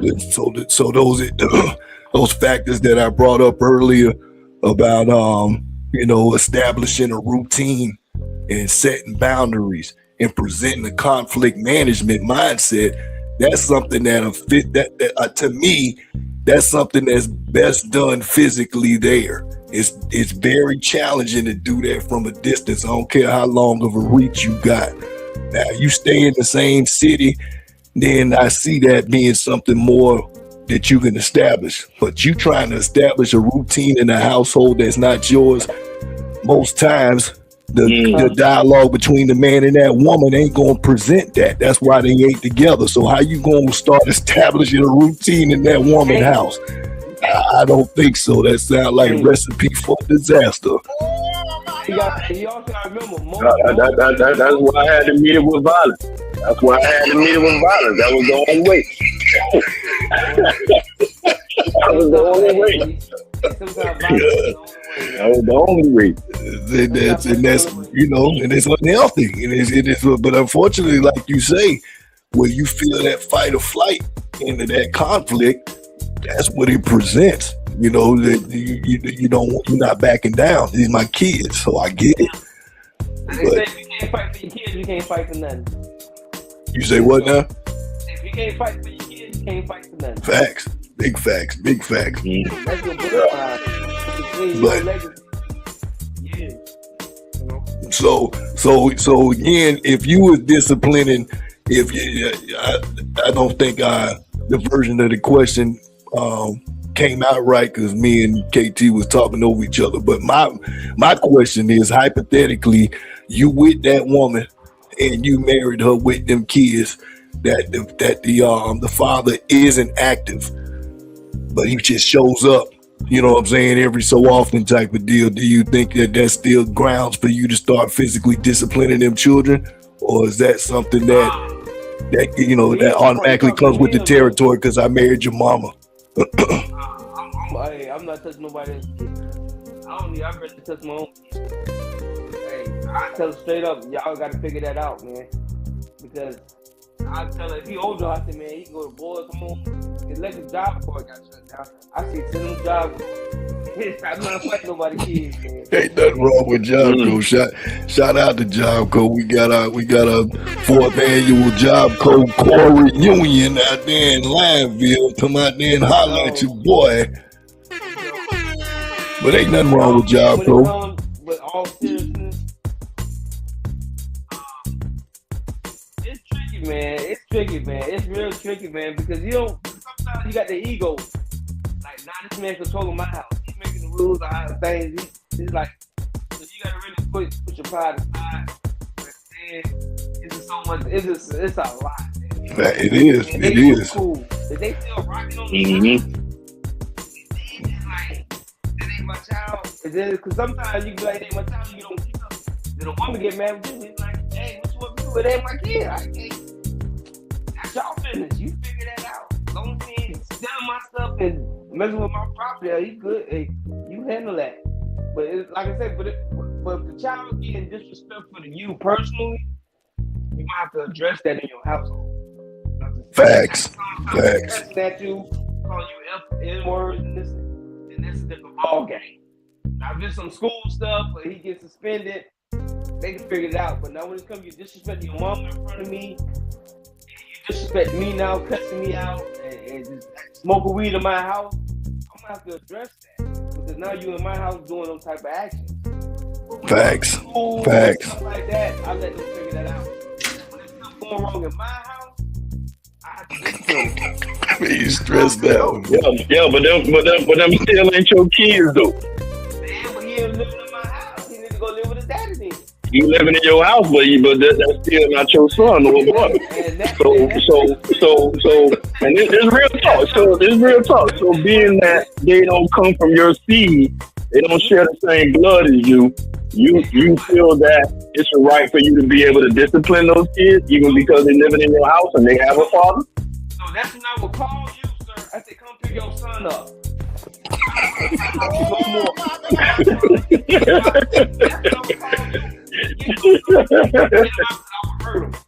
I ain't gonna front.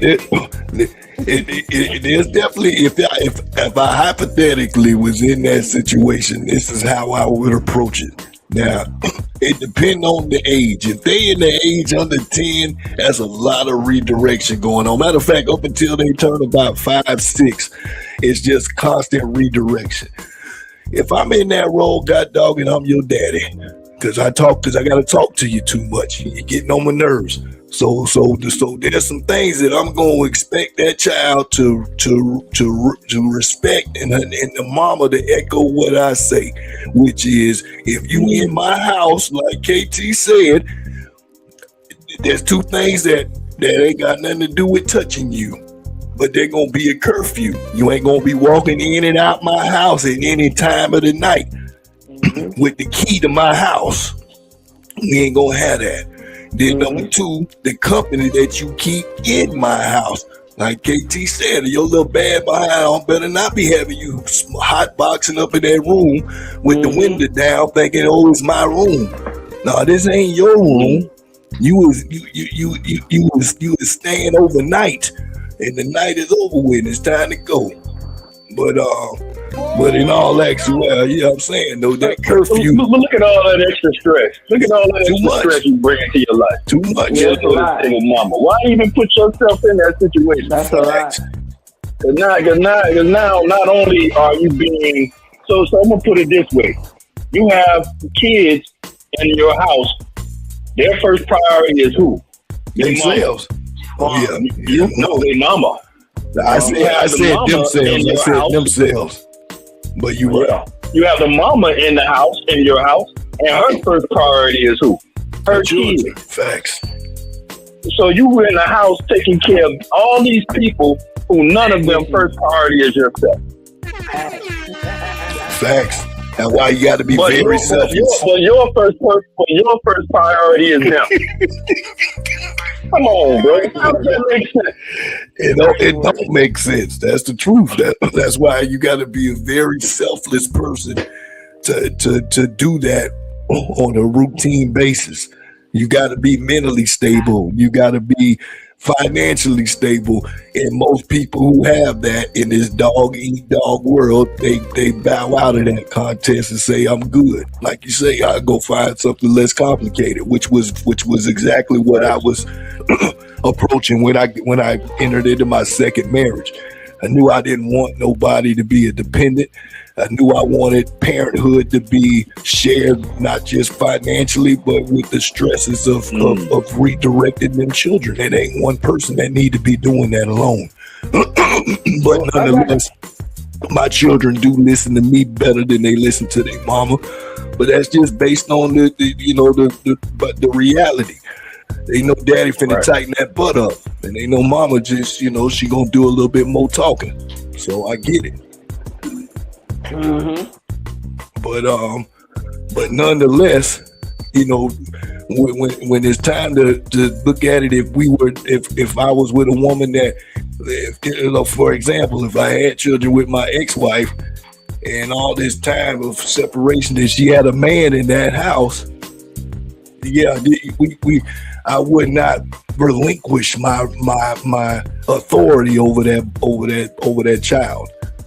I still need to have input on when it comes to discipline my child with things that I've presented to my child. Now, if they're with that family and that stepdad is providing everything, the house, the bed, the clothes on their back, what right does a father come up to be able to tell him what to do at that point if he's not providing that? If he's not providing that. Now there's conditions now. Let's just say, I don't know, what if he was in jail for 10 years for a crime that he committed? True enough, he got to take responsibility for that. Does he still get the same input on that child? What is he doing it from? Correspondence from a letter in jail? I don't know. But I think that's one of the considerations in the situation. And you know, there's a couple others, but that's the only time I can see those situations being, you know, not the normal, if that makes sense. But we gotta bring it back to the meat and potatoes. You hear me? No, I didn't hear you. What you got, KT? We gotta bring it back to the meat and potatoes, boy, before it's all over. I'm gonna ask you guys this. So period. Like I said, we're speaking hypothetically. Right. The title of the show is "Child's Not Mine." Right. Let's just say, I haven't experienced this yet in my life, but let's just say we been with a woman, we had a baby. Now 8-9 years later, we found out the child ain't ours. How are we handling this situation? Facts. How are we handling this? You just see the baby for 8-9 years. You've been there for the baby. Do you go cold turkey, or you stick your hand, or you be what? How do you handle it? Let's take it. Big shots, big Frank. What you got, brother? Oh, I'm leaving that baby where it's at.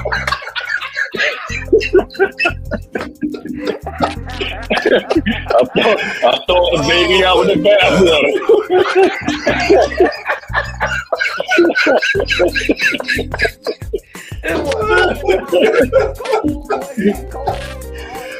And you looking for the refund too. That's a fact. I want all my money back. All my money back. That's hilarious. Yeah. That's a tough one. I know I got a partner. I got two partners. We all do. That found that news out too late, and they already established a bond with that child. And the fact being, there ain't no refund coming back. So what else is you gonna do? I mean, hopefully that child acknowledges you as what exactly that you are. Like KT said, they didn't just take the shoes and say you ain't my daddy. Because in that situation, biologically, yeah, that is my child. So that's Oh yeah, you're right. My bad. You're right.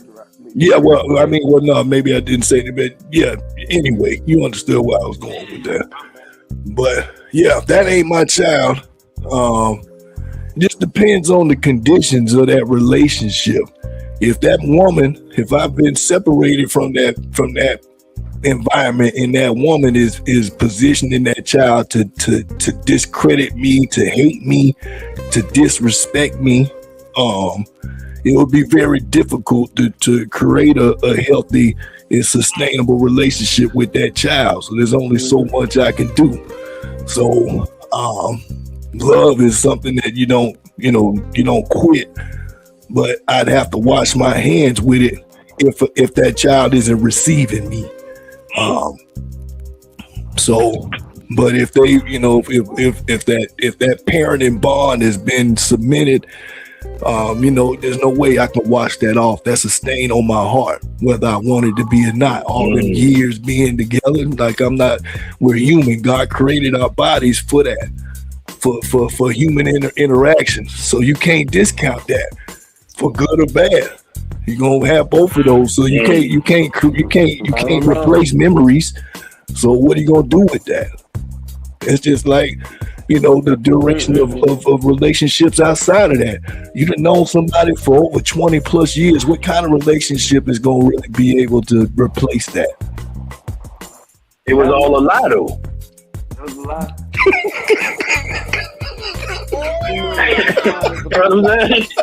So I want to ask KT, in this scenario, does the child also know that you're not her father? No, they found out. They found out at the same time. You found Okay, so right there, it's over with. Because that child is going to have a natural propensity to want to find out who their father is. True. It's done. So all of that time you talking about, you spent with the child, all the finances, all the resources, all the advice, all the jewels you dropped, all of it was a lie. Because if you already knew that information going into it, building that relationship with that child, they would automatically bring some apprehension. That's just a natural tendency. Yeah. That's a fact. They're gonna want to be curious about who their parent is. They gonna want something to fill in the blanks. So I agree with that. But that don't necessarily make that child discredit the parent that was there too, though. Like I say, it's just based on based on the health of that relationship. How healthy is that relationship? And if it wasn't healthy, then it ain't nothing to disconnect from that. Of course, a child ain't gonna want to stick into that situation if it wasn't healthy. So my take, to be honest with you, I'm gonna Frank on this. Let's do this child. I'm out of here, man. Cold turkey too, right away. I'm stunting. None of y'all call me for nothing. Yeah. Because I've been misled, man. And sometimes, right now, you got little kids getting killed in Iran. It come with war. People's feelings gonna be hurt. I gotta go. I can't continue to invest time in you. I can't. You could be 20 years old and I find that out. I'm done with you. Right. It ain't right, but it's the right thing to do. For me knowing the person I am, but with me knowing that, I'm not gonna be able to. Oh man, that's okay. I feel I've been lying. I feel like you was in it. Yeah, but let me make sure that I clarify this because I want to understand it for myself too. So if this child, this was a child that you got with the mama, out of 21 years that you paid for that child, so you paid for them all until they was adult and got into college, you cutting that child off? I am. So all that investment that you put in? I look at it as gambling. I take it like a gambling law. Oh my God.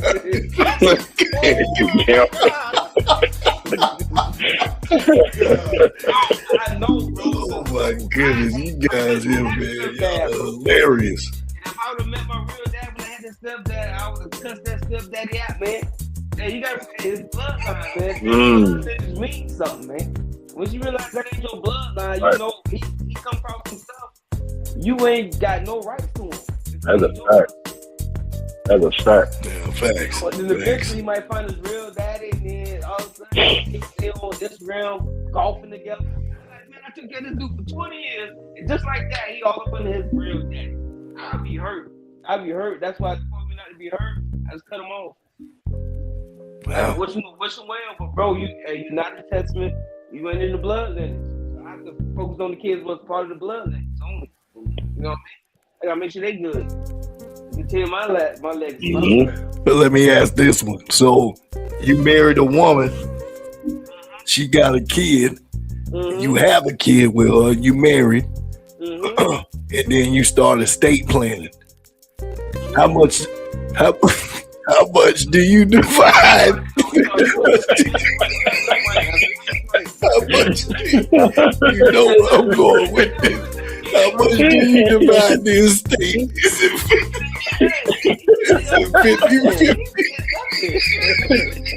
50-50? Oh man. Jesus Christ. It is real life. I couldn't help myself from laughing. I couldn't hear your answers. So what's the ratio?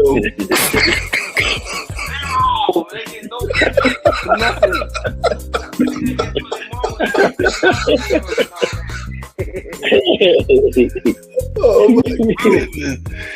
So the child you raised that child the whole life, and they tight with your son. They brothers.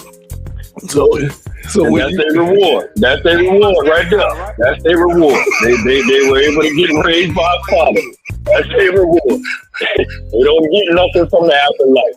They don't get nothing from the grave. Oh my goodness. So you ain't leaving no assets to the other child. Man. Nah, that's gonna be my son's brother or sister. Now, if he want to go ahead and give us something what he get, and that's on him. There ain't nothing for to be legally going to you. Don't be serious. Don't lie. He ain't gonna see, these is tough subjects that a lot of people they'll take the test and they gonna have different answers and some gonna fail.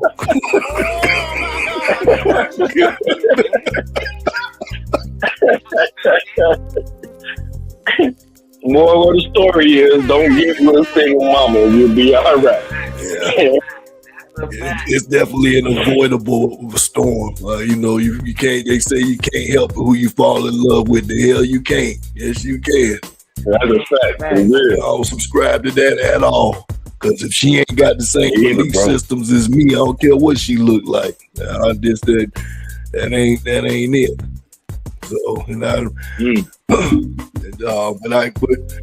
but to each his own. But I think it just presents.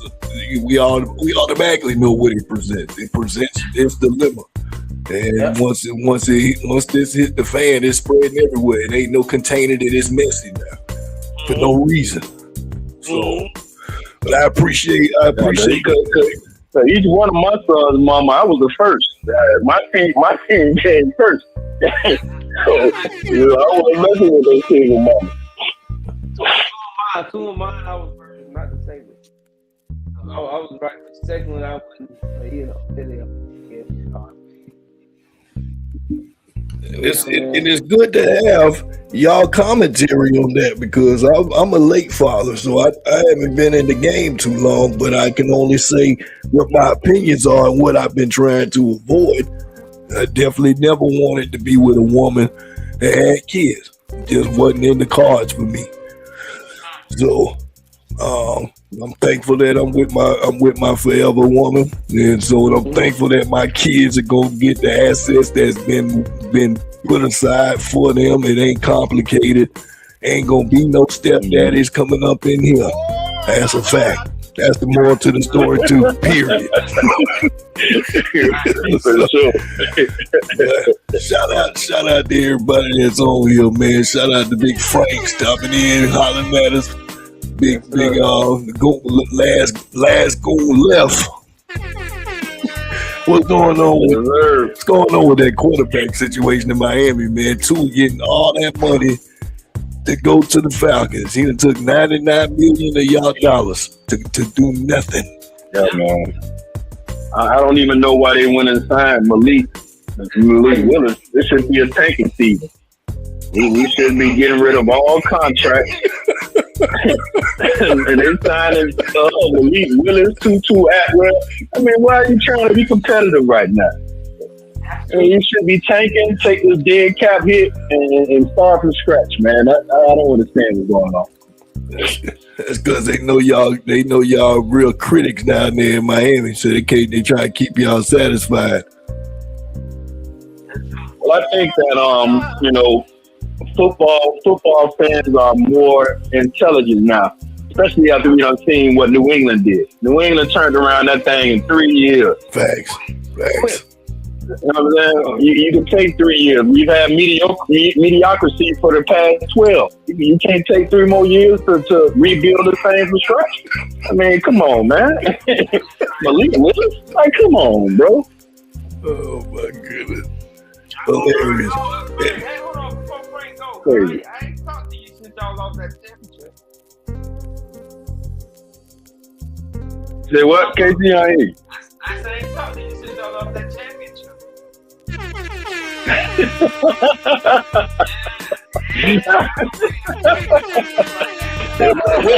Where does Beck stand? Where does Beck stand on the draft list? Wait, let me say something to KT. Go ahead, bro. How can you criticize somebody for being in the club when you standing on the sidewalk? That's like you looking in the window, boy. Look at them boys popping $1 bottles. They gonna go broke. Look at them boys buying all them drinks, them girls. They gonna go broke. They gonna get played. But you outside. That's true. And I got one more thing. I tell you what, though, all-time champion ACC for the lifetime. Who got more national championships? Who got more national championships? Thank you. In a division that don't exist no more. Who got more? I said, who has more national championships? It don't matter. Thank you.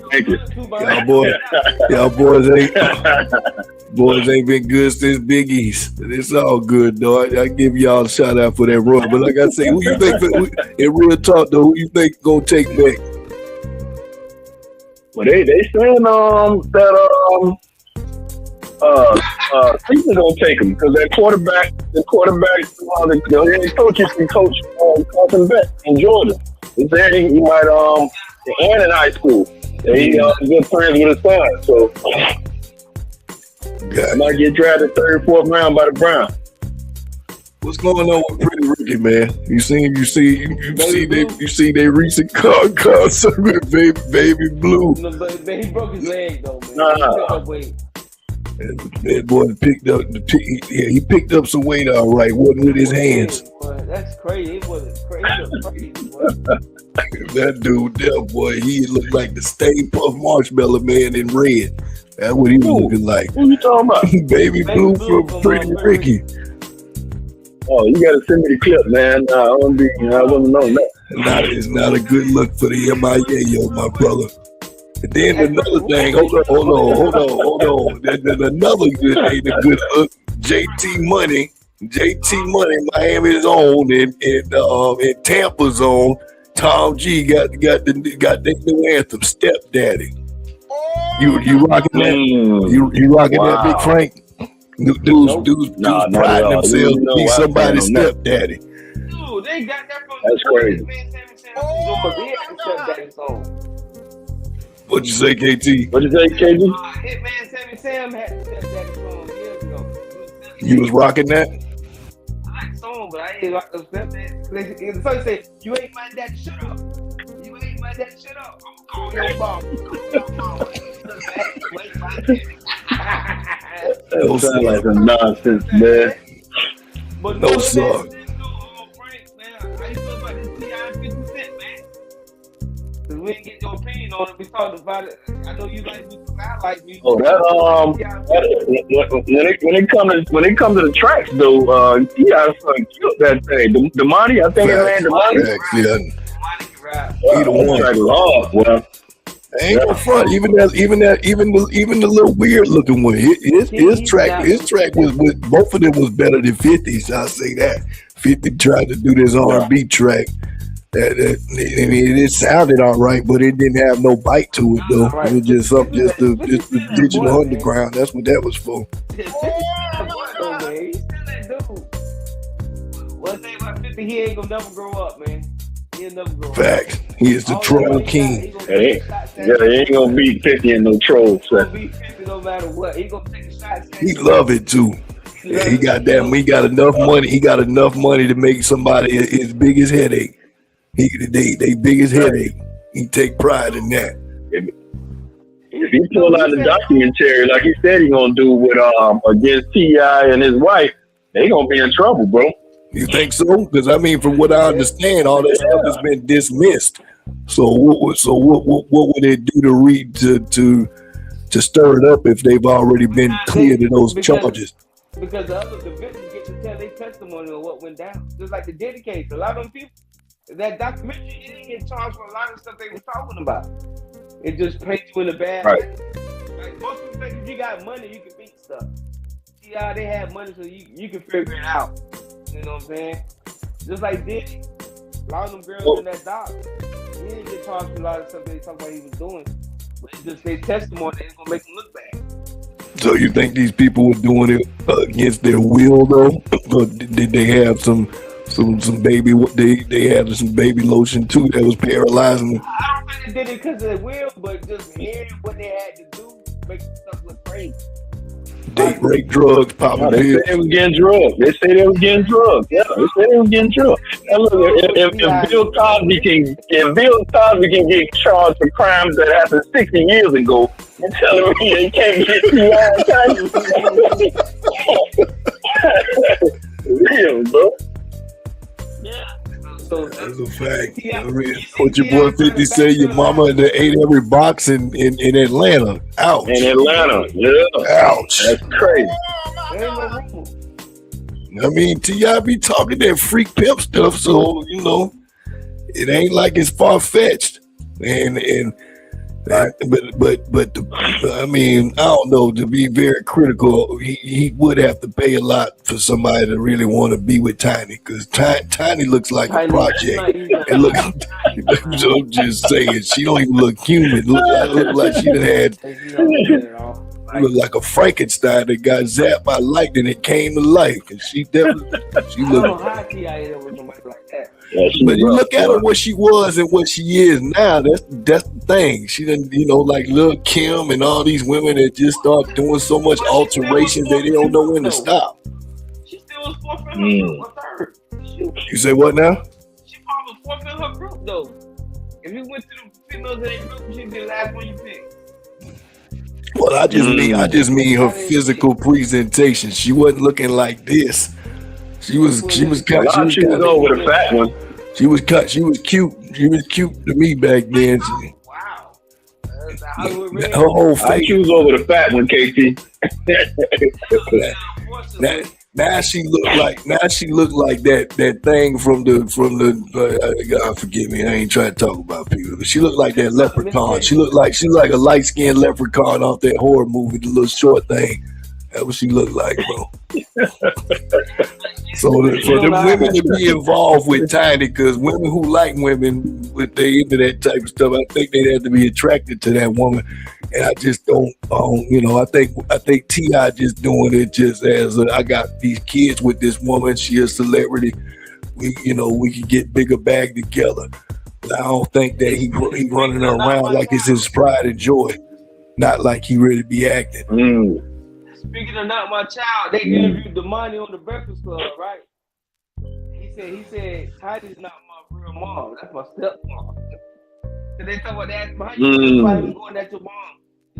He said that's not my mom. That's my stepmom. Really?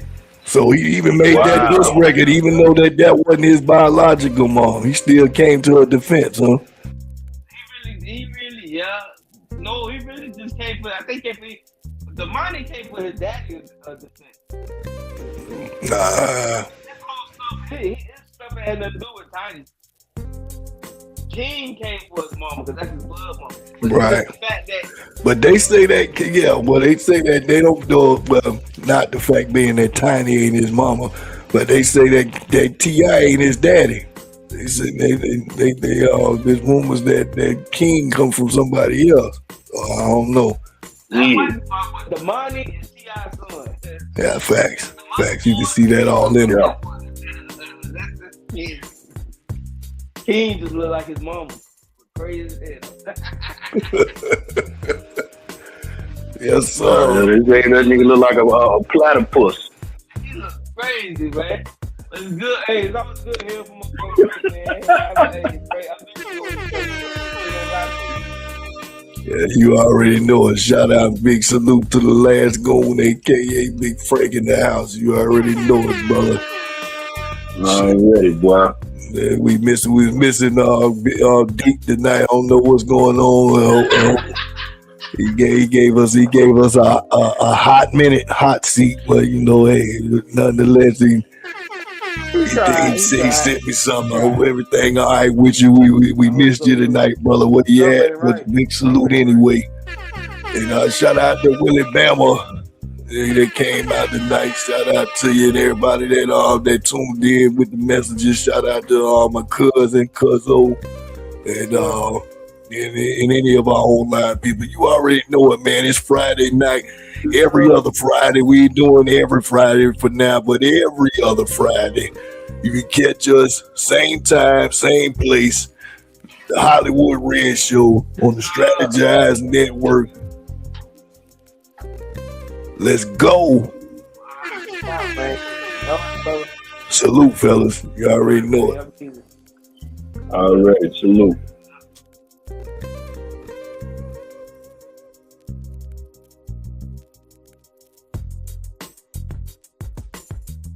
You're tuned in to the one and only, the Strategize Network, ESN.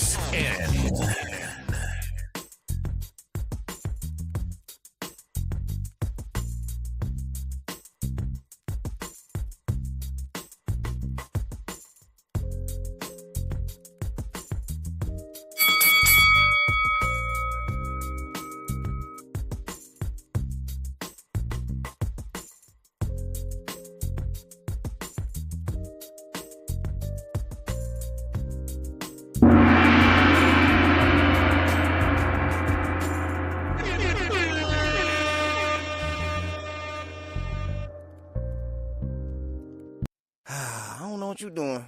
We strategizing today. Welcome to the network. This that Hollywood Red Show. You know it. This that Hollywood Red Show. What you doing? Tune in. Okay. This that Hollywood Red Show.